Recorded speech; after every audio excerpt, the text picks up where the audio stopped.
Welcome back to the table, everybody. We're talking Daredevil Born Again, episode 4, the Bullseye episode. We got a lot to talk about, people. Take them gloves off. Buckle up. Let's go.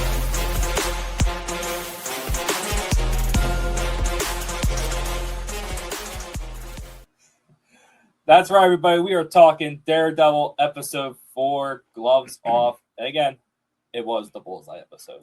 I am the lovely host, Kev, a.k.a. Spider Kev. I am with my brothers here, Mike Barry, a.k.a. Mike Murdoch.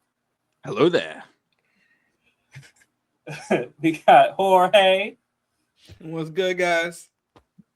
I'm not even going to try the name, but the owner of Baby Girl Comics and the host of Streetlight Confessions. It's just Kingpin.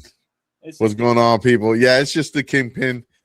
In their language, which I don't remember what it was right now, but yeah, whatever that is. Yeah, whatever that is. We got a lot to talk about there, fellas. There's a lot to happen in this episode alone. Yes. This is a full spoiler talk. You haven't seen the episode yet, put this on watch later. Come back, join the conversation. You don't want to miss it. Where do you even begin? You begin with Billy Joel. Billy Joel in a New York state of mind, and this happy-go-lucky guy. He wakes up, he starts taking care of the neighbor lady. He's flicking dimes in the beggar's hand, and we just all know because he starts touching things. And I know I wasn't the only one who was nervous when he was like eyeing up that straw, and when he was like touching that coin. I'm like, someone's gonna die by this and this and this and this. Like, I don't trust. You sorry to cut you off, but you go back to the beginning of that episode where they first show him, and he's just in his apartment and he's cooking the egg, and he's just everything he does is precise.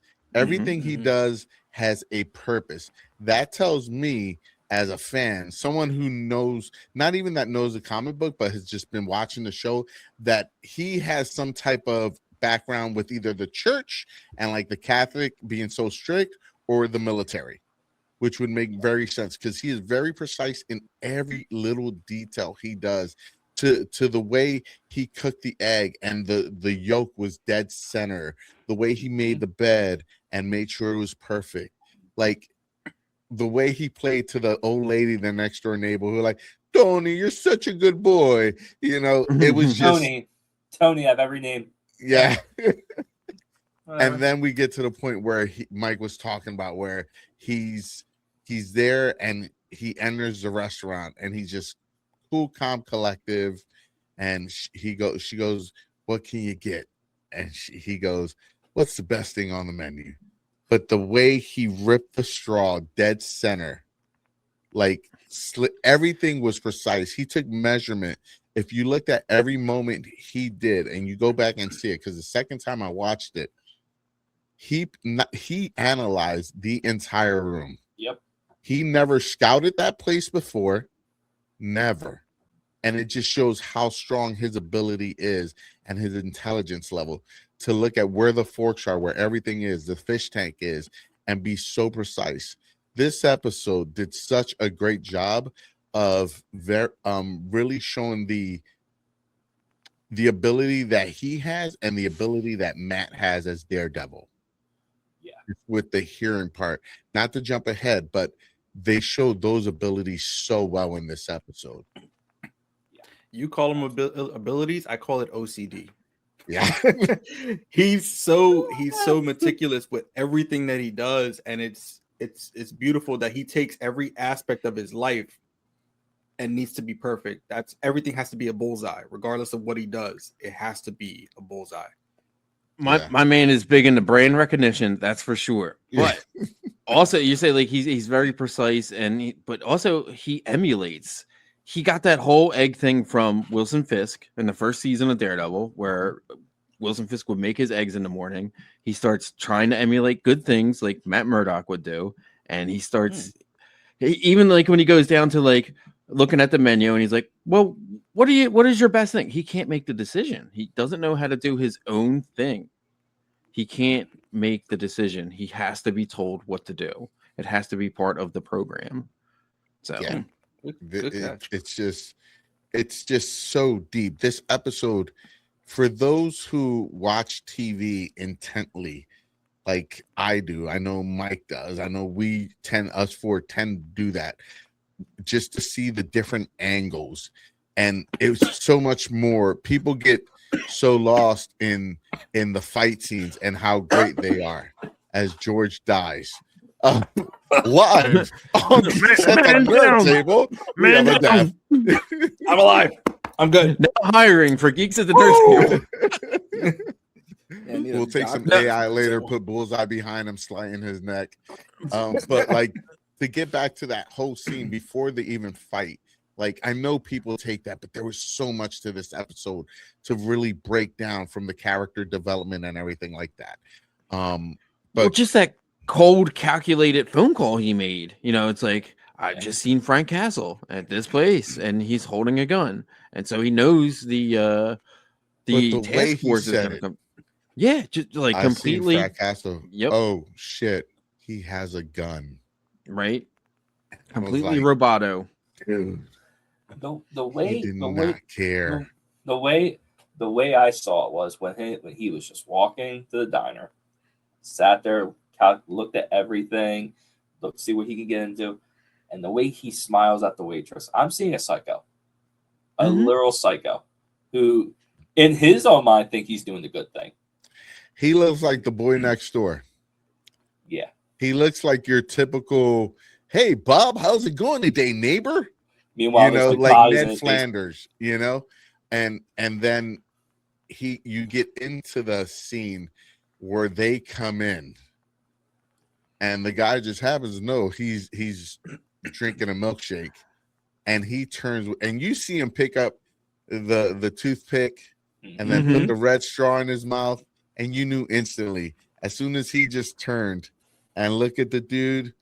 The dude knew. He go, "Oh shit, it's Bullseye!" Right? They called him Bullseye too. Yeah, like, I thought that was dope. Because you knew, like, this is a man that literally took his own tooth out and shot at somebody. Dude, that's crazy. He's the MacGyver so of amazing. Killers. And then he puts on the face mask. Yeah, and it's perfect. It's perfect. Yep. It's purple. It has the Bullseye logo. He looks amazing. The dude is shredded beyond belief. And he just goes, he's throwing everything, then he jumps behind the counter. Oh my god, just the way he walks from the counter, because he knows everyone's down. He just hits the forks, they all spin, he just catches them, he just throws them. But through Kevlar. He said, you make a great milkshake before he did that. You know, that shows that he's a good guy. But dude, the way he flipped those damn forks and just caught him and got him. Oh. The one where he dives into the bar, he just throws it and it still hits somebody. That's the thing. Like, you don't even see it; you just hear it, and you know that sound. The temperature thermometer when he's behind the thermometer, right to the dude's hand against the wall, and it goes right into his hand. First off, if you're ever in a diner, I don't recommend the lobster. Yeah, from why a diner. the hell I'm just saying. is there a lobster tank in a diner? I've never seen a diner that have a lobster tank. All right, I come from an age where you could buy lobster at Walmart, so that's not too far fetched, pal. All right, whatever. Yeah, I don't recommend. And he looks at the guy saying, "Having pets at a restaurant is sanitary." This is so unsanitary, dude. I thought he was gonna take that dog out. I really did. Dude, but when he says that and then he grabs the lobster tail, right? The guy goes, "It's Muse. It's Muse." I mean, I'm sorry. It's Bullseye. I don't know why I'm thinking about Muse. She wasn't in this episode. Now that I say that, Heather was not in the episode, but I'm sure she will be in the next. But getting back to this episode, when he says that, he just takes the freaking claw and just boom right through the eye and kills him. And then he takes a ketchup bottle, but he tells the dude, "I'm the good. Don't kill me. I'm not gonna kill you. I'm the good guy." Dude. First of all, the guy that dies goes to heaven and says, "How'd you die?" By lobster tail. Awesome. All right, you go to heaven. Yeah, you just go. Goodbye. You suffer enough. Go ahead. If it was from Red Lobster, no sympathy, but it was from a diner, so yeah, you get sympathy. Yeah, you were gonna die just by eating it, so you're screwed either way. That's crazy. But dude, to open up the episode, and then he leaves a ketchup bottle. He takes a ketchup bottle and does the bullseye logo. Brain recognition. I can't even get it to come out straight on a hot dog or hamburger, but this dude miraculously holding that thing vertical or horizontal, whatever the hell it is, gets 4 perfect circles. And that's how we started the show. Like the first 10 minutes of the show was off the chains. Like it was crazy. Like the attention to detail they paid to Bullseye's entrance, like you knew from that point on we were in a hell of a roller coaster for this episode, because that's how they started the show. It was perfection. It was done perfectly. The score was done perfectly. The character build up, or what they were trying to do, worked well. Yeah. Yeah. Like it was just awesome. So going on to the next part. The next part was the BB report, and a very quick one. A very quick one, but it made sure to put out everything that Mayor Fisk is trying to hide. Yes. Don't worry about it. Don't worry about it. Remember New York. I love you. New York. Did you catch the end of that where she's like, and remember, I love New York. New York. Yeah. And then like it's just like she's doing, she's telling the truth, and she's trying to put it out there through social media, which is what happens now in real life. So art is imitating life, because that's what they do through TikTok, Instagram, your Twitter accounts, and all that crap. The next scene we go right into is the one with Matt and Karen in the warehouse, interviewing the people from the jail. Yes. Yeah. No, they're interviewing first. They're interviewing they didn't get to that point where they're interviewing Christoph yet. They're interviewing Swordman, Ayala's aunt, mom, White Tiger's wife, and they're doing that. But if you notice, there's actually 2 hours and 30 minutes worth of video recording. Yes. So that means they've taken many people's statement by this point. Probably everybody that was locked up. Right. But they fucked up. And I'll tell you later how they messed up. It's an honest mistake that I'm sure they didn't catch, or they caught and didn't edit it out, but they made a boo-boo. And it goes back to that videotape. It's I caught it. Damn it. I caught it. No, you got to wait for this one. It's a silly thing, but it's just funny that I caught it. But they're interviewing, and then basically you got the swordsman, and he's talking to Matt, and he's like, Matt's begging him basically to stay on and help the fight the fight that's about to happen. And the swordsman pretty much tells him flat out, he goes, you don't know what you did. You don't know what you did for this city. He goes, you are now a symbol. He goes, for the entire city. You are a symbol of hope for the entire city, I believe was his exact words. He said you are not a hero. You're a Daredevil is not a hero. You are a symbol, which, again, I'll take it right back to Batman. That harkens right back to like Batman Begins. Like it's you have to be more than a man. You have to be a symbol. You have to inspire, and definitely what Matt's doing. And yeah, I think Swordman's he's done. He's funding the project, but I think he's like done. He's like, I've been locked up in these clues for 6 months. I'm out. Yeah. I think he'll come back towards the end of this episode. He has to come back. Like he's such a good actor, and he does such a good job with that character. He was James Bond, man. Like, he's good. So I think he will be back when they get back Jessica and the Defenders and everybody's coming back. He will show back up. But they go from that scene that's very touching between them and him explaining to Matt, you are hope for this city. And then you go into the conversation between him and Angelica. Yeah. And it explains exactly what the swordsman just said about being a symbol, because what is she wearing? She's wearing a symbol and that she's inspired. And Matt says, like, do you know what this means? Do you know the response? Are you ready for the responsibility? He goes, do you understand the responsibility that comes with this? Mm-hmm. And she said yes at her young age, because if you remember to last season, her what did her uncles tell her? He goes, if you can do something, you should do something. Mm-hmm. So she feels a responsibility to do something. And Daredevil in that scene, and I like the fact that she says, he goes, what was the word that she said? She says, are you ready for it? Are you ready? Right. And she repeats to him, were you? Mm-hmm. And Good question. And it shows that Matt knows that he can't control her. He can't tell her what to do. He has no right to. And he's going to trust her enough.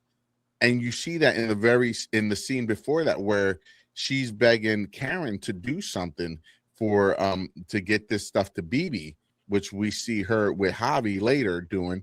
But Karen wouldn't let her do it, and Daredevil or Matt goes, let her do it. She can do it. She knows the streets better than us. She knows the back alleyways in the streets, and he was right, but that was a very touching moment, and it was just great for the character building for her and showing the growth that Matt set forth. And then I believe right after that scene, you get where Karen and Matt are at the window, and he goes, I love you. And she pauses for a second. And then she goes, I love you. Now, I love you, Frankie. No, I think she meant it. I think she meant it. I think she did too. But I don't think she meant it fully. I think she likes either Matt Murdock or Daredevil. And I think she likes Daredevil more because he fights for justice. But she hates the Matt's Christianity or Catholicism, whatever, follows the system. is keeping him from doing what needs to be done. And that is to kill Fisk. And that's why she wants to but she agrees with Frank's takes.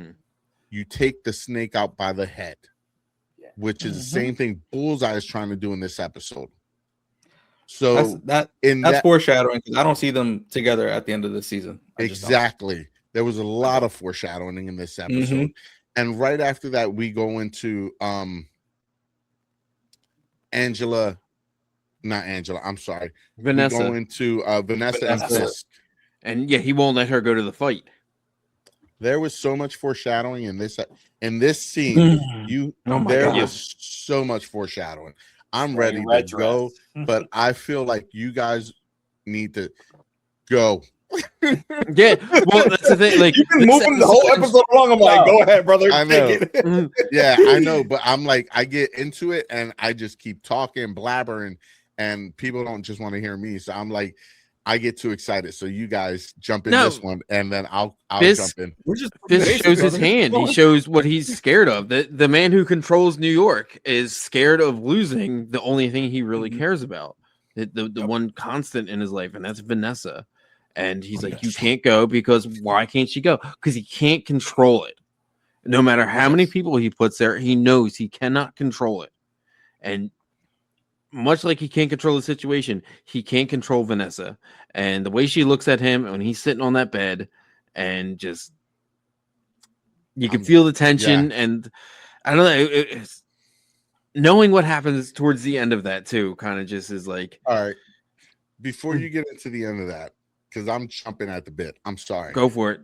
So let's start with the foreshadowing in this episode. During that entire scene, you only see Vanessa in the mirror. You never see the Kingpin in the mirror. The Kingpin is separated on the bed, although he is in the angle of the mirror. You never see him in the mirror. The entire time she's in the mirror, she's walking away from him, grabbing her stuff and leaving. She's wearing a red dress. Yes. Oh, snap. She's walking away from him wearing all red. Mm-hmm. And then you go to the end scene, and what is she wearing? And what does it turn? the incredible color changing dress. And what did she get hit with? A piece of glass. Ooh, dang, dude! I didn't That put that was together. so crazy. You put that together when you told me that. I was like, yeah, I texted him right after I saw the episode. I go, dude, the foreshadowing in this episode was ridiculous. I was so excited to talk about this episode. The crazy part about that though is we get Vanessa going to the governor, and she's like, I don't like Fisk. I like Fisk and his wife. I like the mayor of New York and his wife. I can trust you two, but I can't trust him by himself. So now where does this put this, like, the governor, if Vanessa gets hurt and she's gone? Does that see Fisk without no gloves? Well, Vanessa's not gonna die. I can tell you right now, Vanessa. I don't think so either. That is a flesh wound. It's a flesh wound. It just poked her in the ear. That was a lot of blood for a flesh wound, though. Dude. Your head bleeds a lot, dude. You're bleeding from your head. Cut, no, I'm not. If you ever got cut on the head, you bleed so much from the littlest cut. That's why wrestlers always take a blade and cut themselves up here in their hairline. So when it bleeds down, you can't see it. The head, there's so much blood there that rushes out. That's why they cut themselves there. I will say, I don't think she's dead either. Yeah. I can see him doing like she's in the hospital in critical condition or in a coma. Right. So we'll come back to that. We will come back to that. But that conversation they had at that office, these women, like, I'm not trying to be disrespectful. Vanessa is so attractive, and not in the sense of just looks. The way she carries herself, there is a way about her. The power she carries in her speech and the way she walks, it is just beyond sexy. But like, this woman has a power that she is willing to unleash, and she's waiting for that opportunity. And the mayor says, you could have did this on your own. Why are you doing it with Fisk? Which shows Vanessa's power and ability and her likeness by those in charge. They like her, so they're willing to back Fisk, even though he's a nut job and a cannon, because she likes Vanessa. Well, you got to think, right? There's always a person that balances out the crazy, right? But the crazy part is Vanessa can be just as crazy if she needs to be. She held down the Fisk empire while Fisk was away. She controlled all of that by herself. She doesn't really need him, but there's a love there regardless, and she will stand next to him regardless. She said it when they were on the bed. She goes, "Darling, we're a match." And she said it again in the meeting with the governor. What was the governor's name again? I'm trying to remember it. Whatever. McCafferty, I believe. It was McCafferty, yes. Governor McCafferty. And she was saying that, like, she could do it on her own. I lost my train of thought. I lost because I was focused on the name. But Vanessa showed so much thought in her the way she spoke with the governor. And when she said, back to my point, which I just remembered, was when she said, you could do it on your own. But she goes, at one point I could have saw that, but I can't see myself without him. Yeah. So that shows the power struggle. She's going through a power struggle of her own, and it's just not being seen because it's in the back shadow. It's in the background. But she is dealing with a power struggle, because if she was in Fisk's position, it'd be a whole different story. She'd be worse than Kingpin. She's facing her own mortality too. She's terrified of Poindexter. Yeah. She's terrified of him more so than anybody. Yeah. So anytime she gets a chance, she's looking for a way to weapon or something to protect herself with get out of Dodge. Like, yeah, she's doesn't want to be around the town for sure. No. No, And then not at you all. cut back to Mayor Fisk saying he pretty much sets up Bullseye and Deadpool at the thing, Daredevil. and Daredevil. But then we get the AV. What did I say? You said Deadpool. He said Deadpool. What a match I'd that be would down for be. that. It's been I a love long day. But like you get the AVTF shows up at Kirsten's office. And it wasn't a big scene. But the biggest thing in that scene was when he goes to her and he goes, "Tell your friend Matt I said hello." Yep. Or how's your friend Matt doing? Yeah. And a lawyer who is paid to friggin' talk and paid to know what to say. Ass down. And she even looked at you. Because she knows because remember, at this point, she doesn't know what's going on with Matt. She doesn't know if he's alive. She doesn't know if he's dead. So in her mind, she thinks they killed him anyway. Yeah. You know what I'm saying? So if they killed him anyway, then they just threatened to kill me by saying, exactly, "We killed your friend Matt. We'll kill you too. You're just another lawyer." And it is nice to see like her have though. something to do. Yeah. Like again, from this season to last season. Fucking way. But go ahead, Mike. I was saying from like again, I said it last week, but like from this season to last season, they like really found the stride with what she can do and what she's capable of. Like they have something for her to do, and I appreciate that. What they did to that place was, a gross misuse of power and just kind of showing that they can screw anything up they want. And they're like, well, we're part of the what do they call it, the task force, and the they could do AVTF. Yes, and again, they sack the place, they screw it all up, they break the there's a little statue of the scales of justice that they just destroy. But yeah, it definitely blood ran cold when he said, like, say hi to Matt, and she just was speechless. And that takes us to the warehouse scene. Yes. Yeah. Fisk is And pissed. Plug the leaks. Plug the There is leaks. a mole. I need Buck. I need you to plug the leaks. And what does Buck say? Like, how much do you want to know? All of it. And like, because Buck knows where it's coming from. Yeah. It's going, BB, do you love me? Are you riding? Because BB gonna be riding in the back of that truck. Yep. She gonna be in the trunk. Yeah. At some BB point. gonna be riding.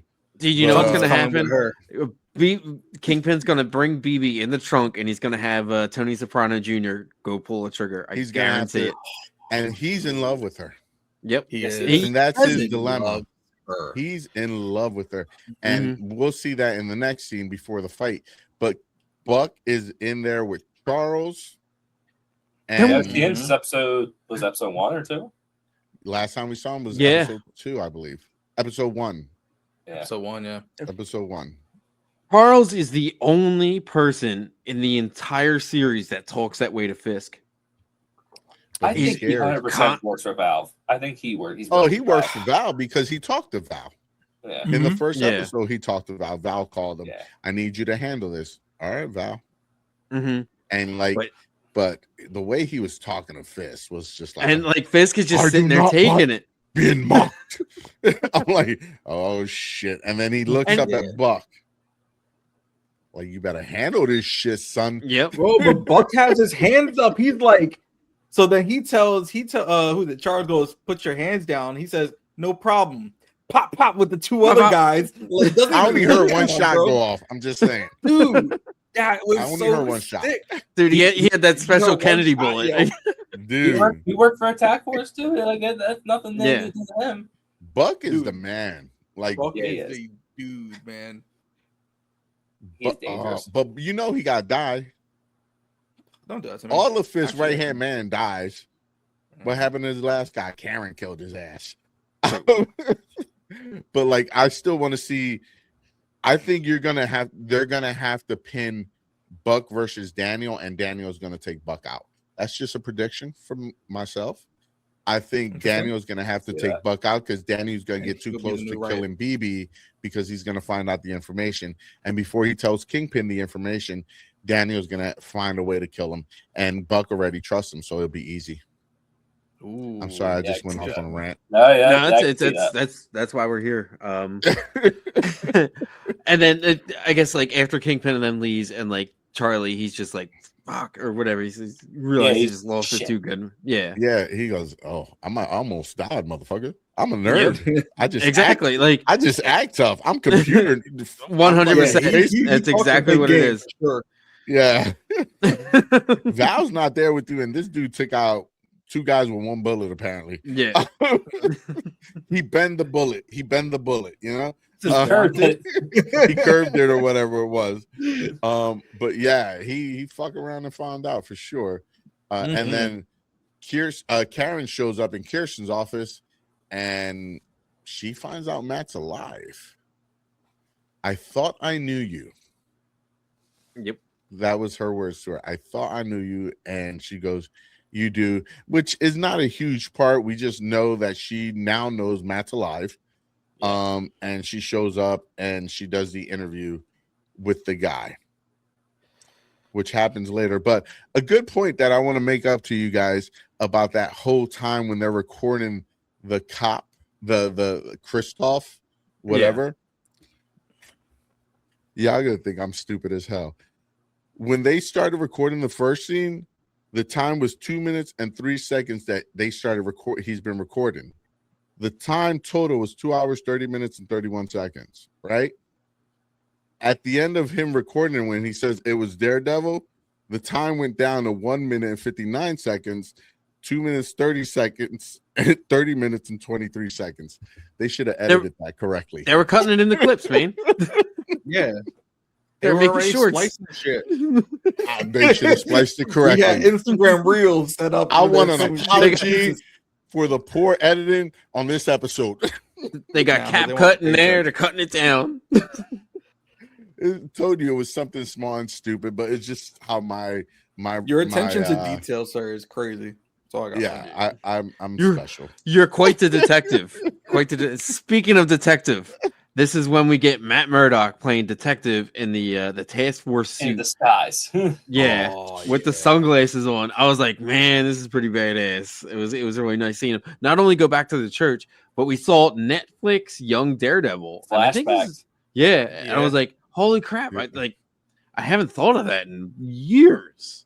I gotta go back and watch the first season. The way they showed Matt's powers, like how he can break everything down, but not only in the diner, because the diner was easy. He just showed that he can be a prick. He starts screaming at the guys, and they're like, oh, fuck this guy. Want me to call my boys? He played that role really well, though, so I'll give props for that one. And like, we hate these AVTF guys, these task force guys.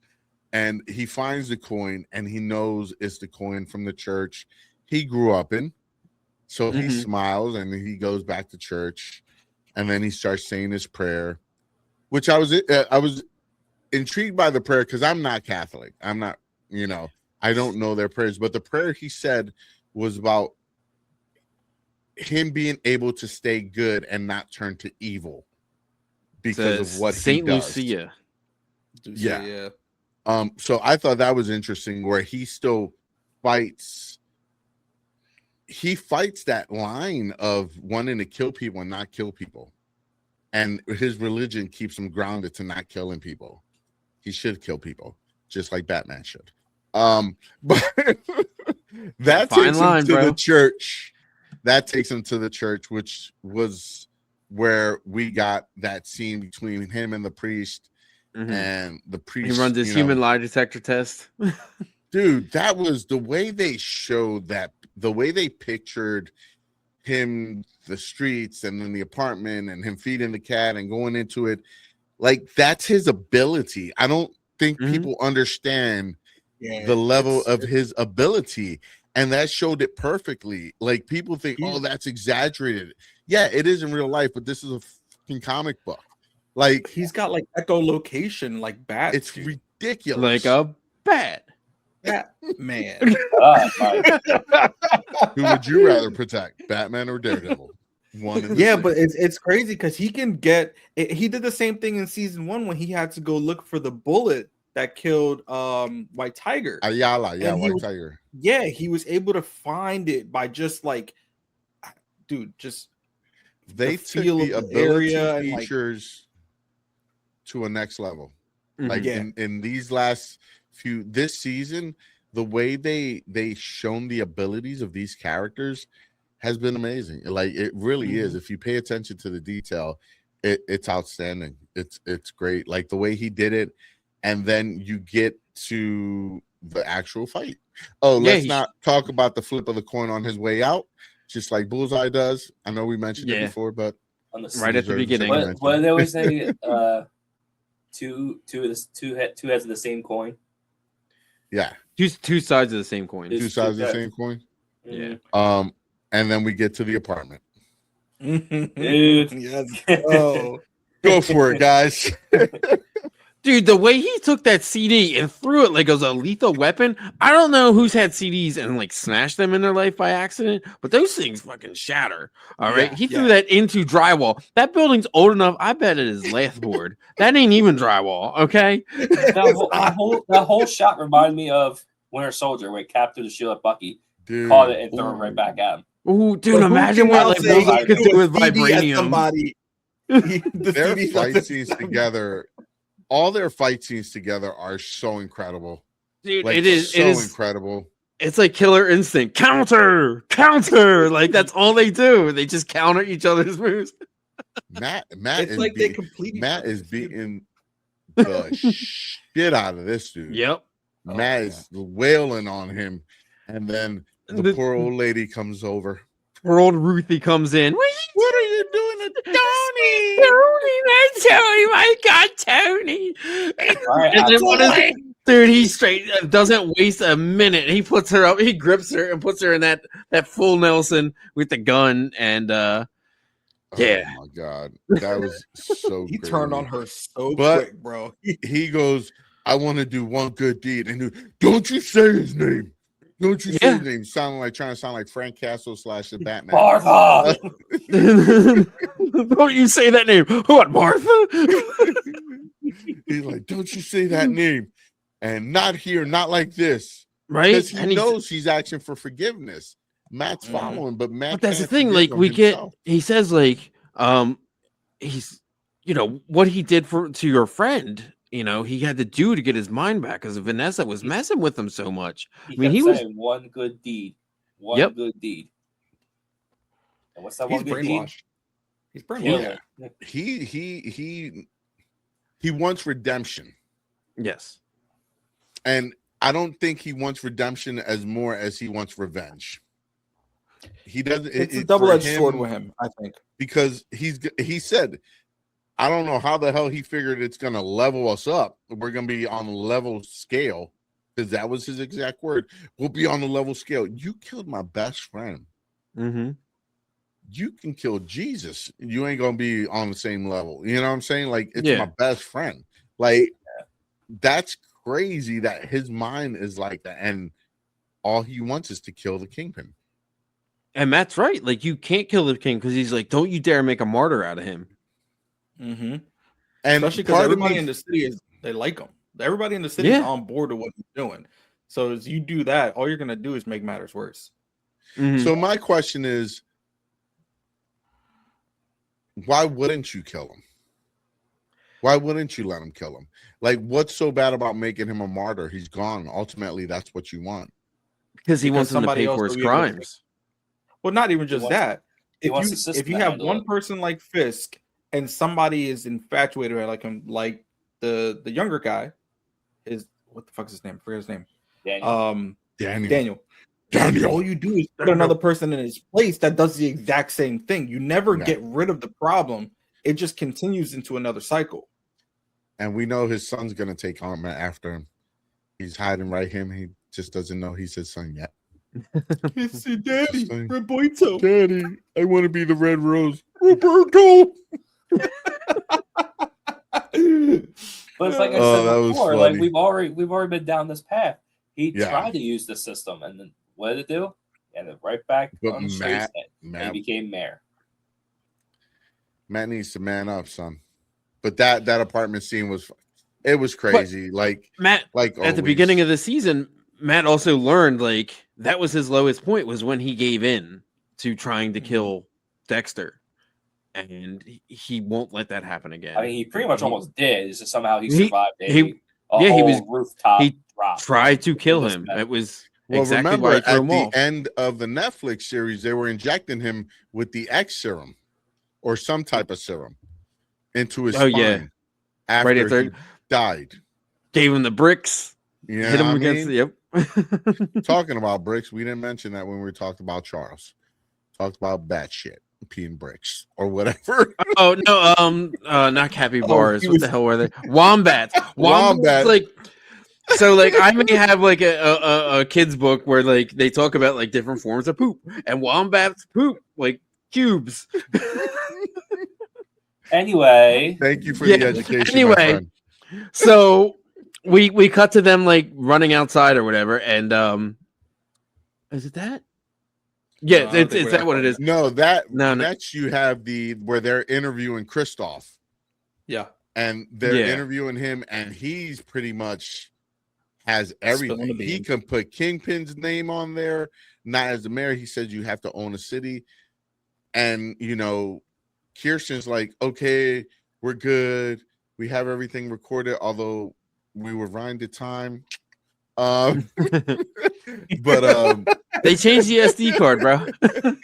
Hey, listen, what if that is a fault in this clip and they can't frame Fisk now because that footage is missing?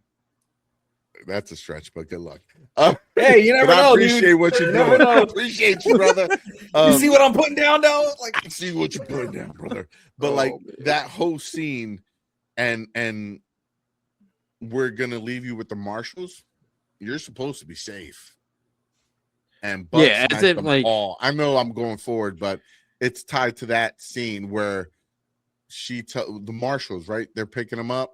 Yeah, the U.S. Marshals pick him up and they take him out to that port. Like, why would you take him to that port? Of all the places random in New spot. York freaking city, they take him Doesn't there, make sense. and then they all get capped. And they don't work for Fisk because they got capped. Yep. Unless Mhm. Fisk wanted no ends loose and killed They're- all three of them. Plug the What? leak. Yeah, plug the leak. We go to after that. We go to we're gonna get sweaty tonight. Apparently, That boxing match.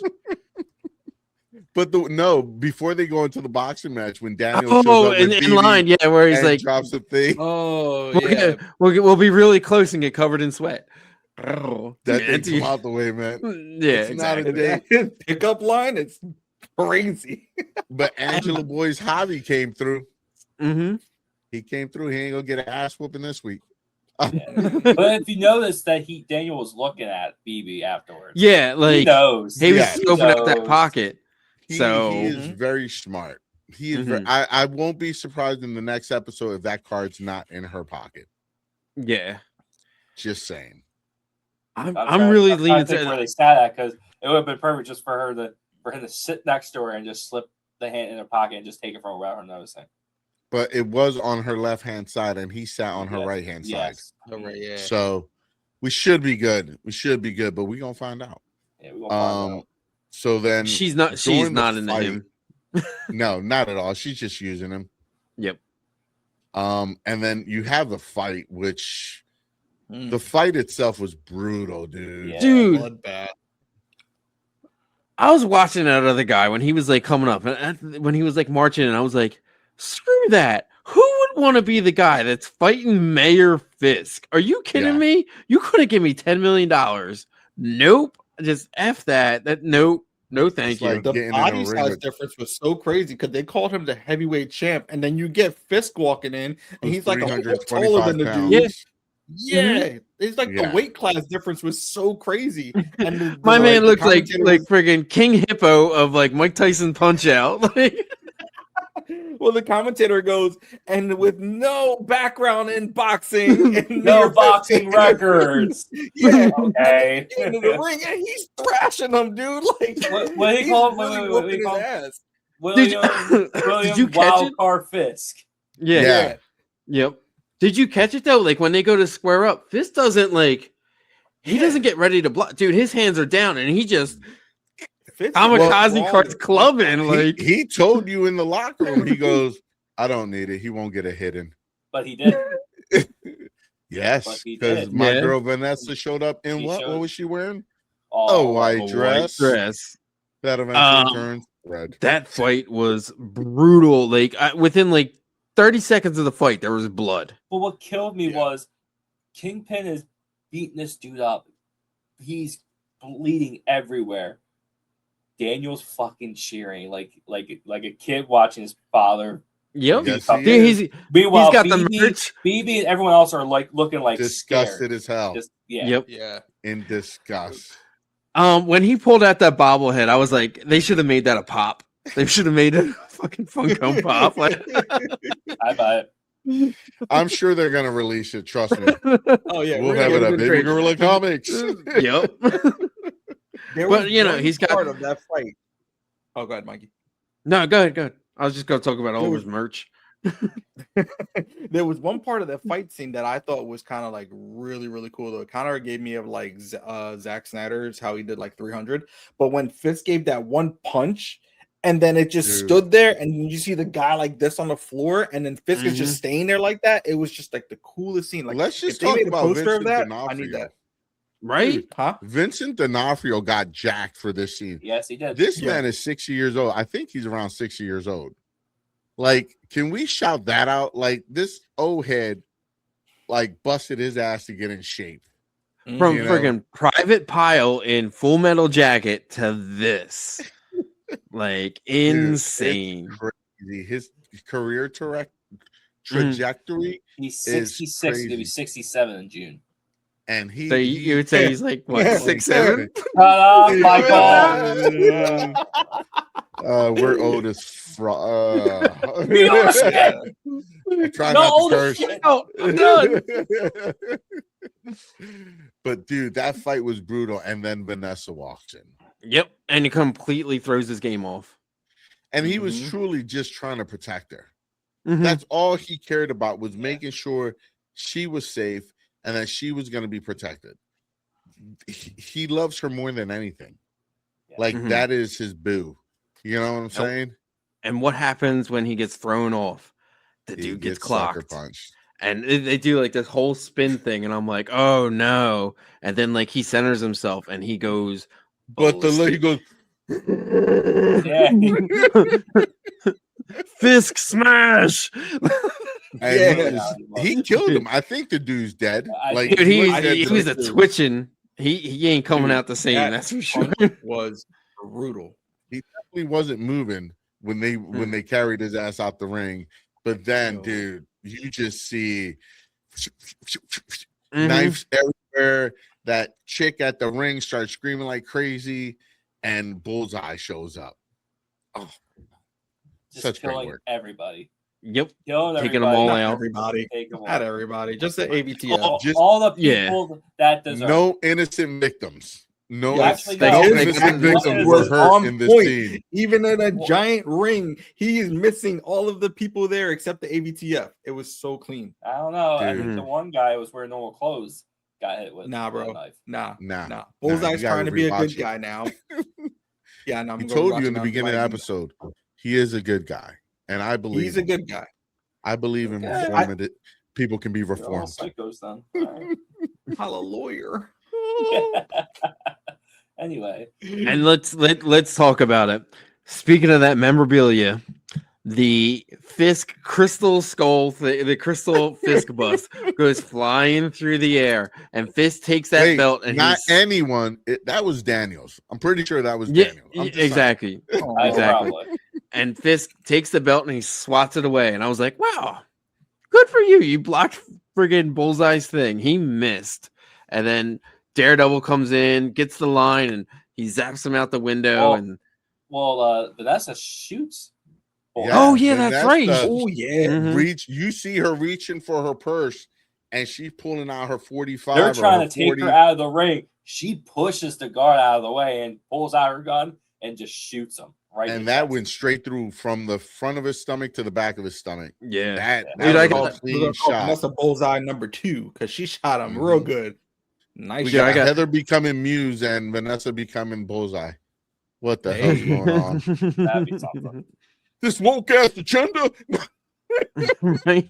I got in my notes. I just got like the belt hits the bust. She shoots him. Matt stops Fisk. This is madness. Like the amount of stuff that was going on at the same time in that match, or after the match rather, was insane. This episode hit on every single cylinder, whether it was dialogue, whether it was character building, whether it was action, whether it was suspense, whether it was like, well, we got to say it.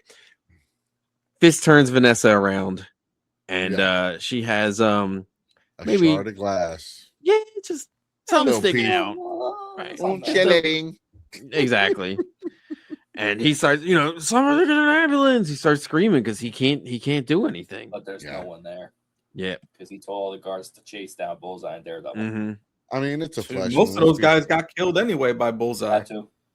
She's gonna have some memory loss. She's gonna have some amnesia. I live by myself. What's going on? I live by myself. I was watching the TV by myself, but I was just like, Vanessa. Vanessa.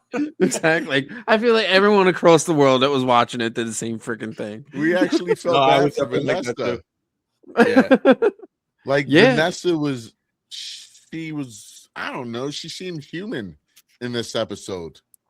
Like she seemed like a good person. I don't. Is it just me, or like you got a different feel for Vanessa? Like she was so different. You know what? It wasn't that it was the fact that I had a different feel for Vanessa. I got what the frick is Fisk gonna do next? Because this man can now take this entire situation and flip it. And reverse it. And he's gonna why? I'm not diagnosed with ADHD, but I'm sure I have it. No, you don't gotta be diagnosed to have it. But yeah, what is Fisk's next move now? That's the thing, because this shit's gonna hit the fan. This is where it gets real, guys. We're midway through the season too, so we're gonna have she kind of like holds him back, and now that there's no longer a leash, oh my god, he's gonna go full wrap, especially towards Bullseye. You just hurt the love of his life. Yep. Like, yo, I think it's hunting season. He's gonna shut the city down. Oh no, it's hunting season on all vigilantes. It's over. Martial law, hunt, dead or alive, he wants them all. And this is because if you remember one of the previews that they showed a mid-season credit. They released it like 2 days ago, Disney. You see Jessica Jones say, and I text you guys, she goes, they came into my house while my daughter was there. Mm-hmm. She has a daughter named Angela. And Angela's daddy is who else? Mr. Luke Cage. Sweet Christmas. They're coming back. I'm just saying. They set it up. How many broken beds did it take? That's what I want to know. Oh boy. Well, actually, the first time they met, it was in the first season episode of Luke Cage. Yep. When he just got out of jail. Was it Luke Cage or Jessica Jones? No, I think he did Jessica Jones first season. Yeah, he was with whatever. But anyway, he just got out of jail. So she got pregnant back in season 1. So that baby's like 10 years old, 12 years old by now. Just saying. That kid is it ain't no baby. 12 years old. No, it's not a baby. Her daughter is at least a teenager. So, and her daughter has powers because her daddy is Luke Cage and her mama is who? Jessica Jones. Just saying. No, they're setting up the future of the MCU, people. They're setting it up. Everybody popping kids out nowadays. Damn. Yeah, pay attention. Pay attention. I'm telling you, it's deeper than you think. Shut up, gentlemen. I have a question. as much as I want to talk about Jessica Jones and making babies, I gotta get on the path here. Does Wilson Fisk release the identity of the Daredevil? Yes. Yes. Is that his next move? I can see it. I don't know. I don't think so. Well, if you remember in the third season, if Vanessa is dead, Matt said to Fisk, if you hurt Foggy or Karen or you come after my identity, I will go after your wife. Now that she's But that's gone, the thing. But that's the thing. It wasn't Matt that killed her. Right. It was But it doesn't matter. So all right. I don't think so. so. This is enemies. what's gonna happen. This is not a prediction. This is a spoiler. Thank you, Paul Heyman. He's gonna release Matt's identity as the cliffhanger for the end of this season, episode 8. I can buy that. And that's gonna set up Danny Rand dressing up as Daredevil and Matt Murdock being Matt Murdock to prove they are not one and the same. There you go. I buy it. See that. Okay. Yep. It happened during Civil War. It can Just happen saying. again. Now, Just let me ask saying. you before we wrap this up. Where is Bullseye in your rankings for best villain of the MCU? Oh, dude. Oh, Is he in your top 5? Bullseye. phenomenal. Like for me personally speaking, this character development and this, I've never looked at Bullseye as a villain. Like, not really. He ain't got no damn powers. But this episode made me such a fan. Yeah, he did. Yeah, it did. Like I like Bullseye as a villain. Like, he's a good street level villain, but he's not top 10, not even top 5. This for me personally, and people are gonna think, oh, that's ridiculous. But for me, he definitely cracked top 10, maybe even top 5, because this episode changed everything. It changed everything about how I see Tony.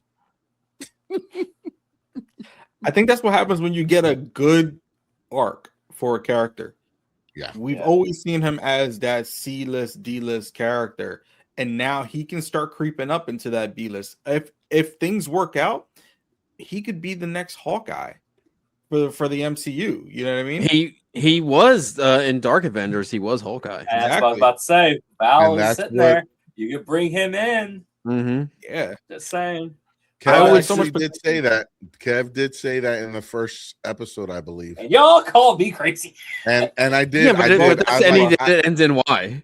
I said no. I said there's no freaking way you're out of your goddamn mind. And I retract that statement. Shit, you might have a good point. You might have a very good point with that. Thank you. My first He wants to be a good guy. Yeah.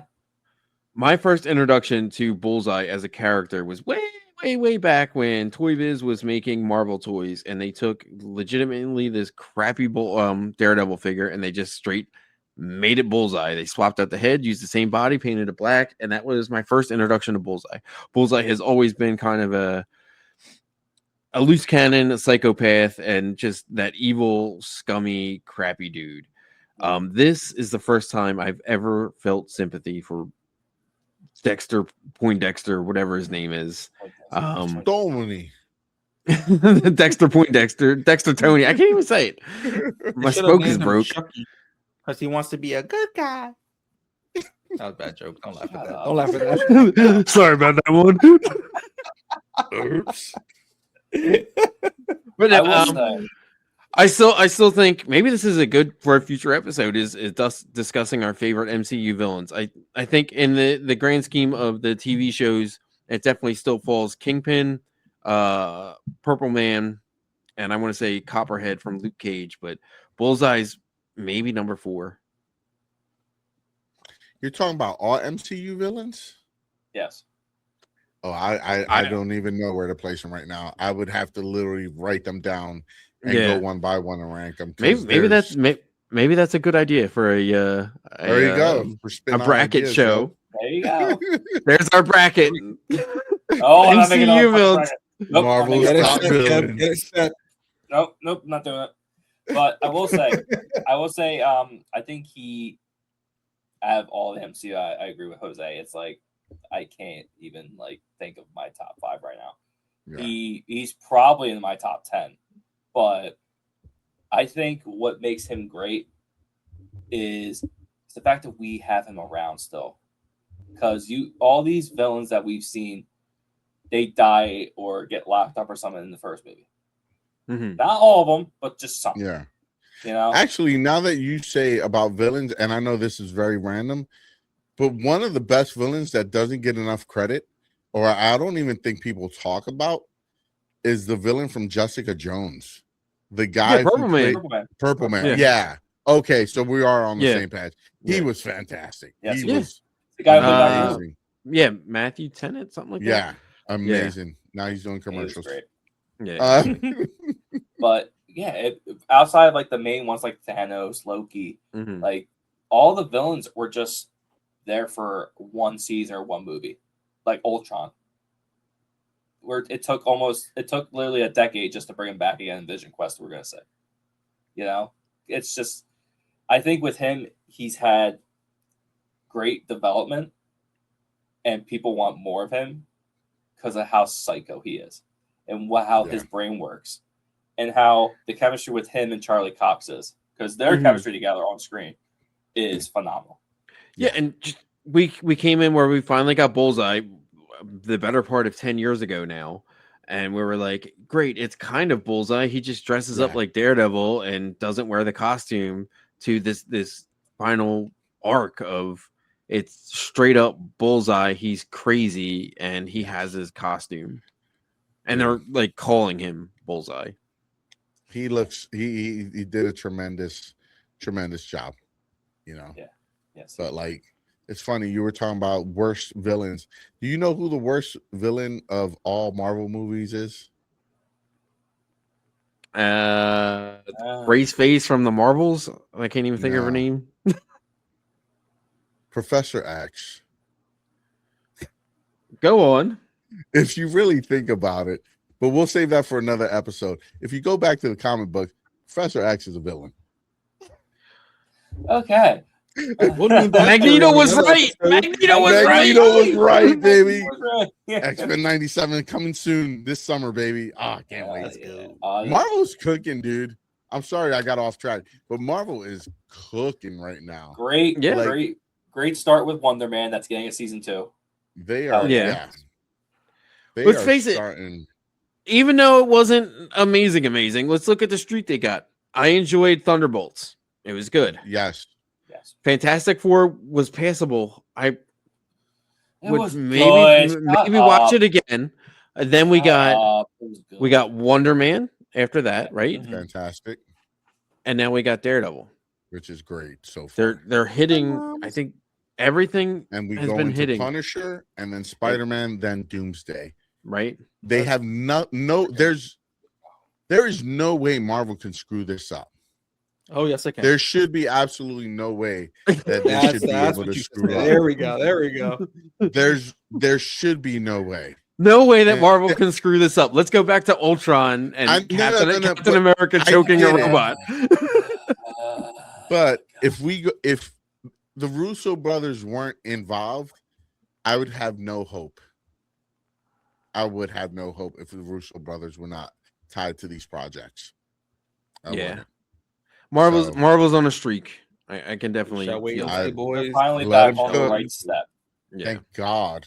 Yeah, Daredevil is fantastic. And now season 3 of Daredevil is shooting. And we already got footage this week, or pictures of Mr. Cage and Mr. Fist. We might be talking about that in a later podcast. So. Yes, bearded Daredevil. Devil's Reign, baby. Devil's Reign. Yo, I can't wait. Anyway. It's going to be good, yeah? It's going to be good. Yes. Very good. Yeah, very good. So, what did you guys think about episode 4 of Daredevil? Let us know down in the comments. Follow us on all of our socials at Geeks at the Daredevil Podcast on Instagram, TikTok, Facebook, you name it.